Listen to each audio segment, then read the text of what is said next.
This is the resistance story they cannot teach you in school. I call it the Ekumeku War. The British called it the guerrilla warriors of Anioma. Many Nigerians know about the Aba women protest, the Benin expedition, but only few know that in the current day Delta State in Anioma land, a secret army of resistance called the Ekumeku movement fought the British for 31 years. This was not ordinary rebellion. The Anioma warriors were disciplined, coordinated, and organized across the land of Anioma, from Onichilana to Isieluku and many other cities and towns in Anioma. They used what was called the forest warfare. They moved like shadows in the bush, and they suppressed the British army.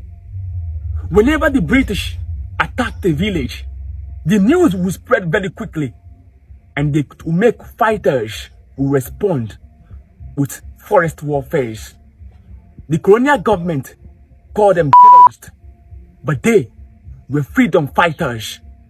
In 1902, British attacked a village called Ibuza and tried to force it under its control.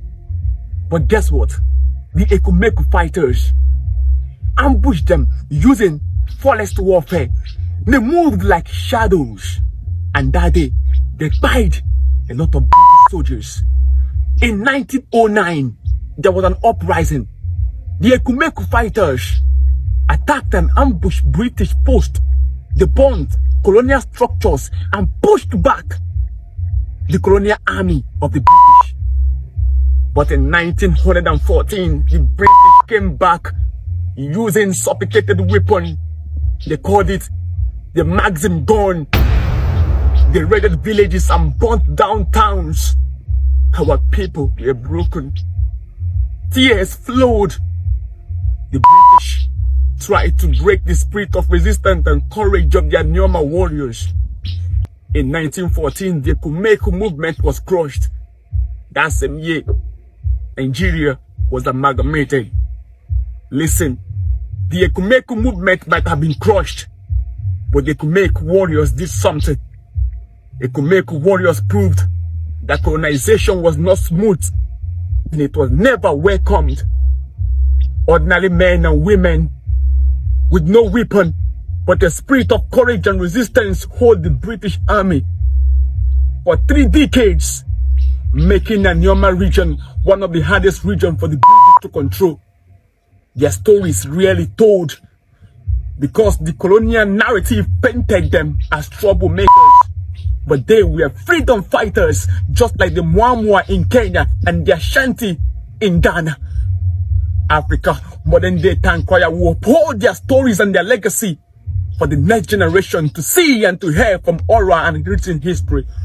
That is why I refuse to be compromised by those who took out our heroes. Wisdom Africa is the principal thing. Make sure you follow me on all platforms, for we must uphold the legacy of those who fought for this continent. Africa, I love you and I care about you. Tell me the story you want more.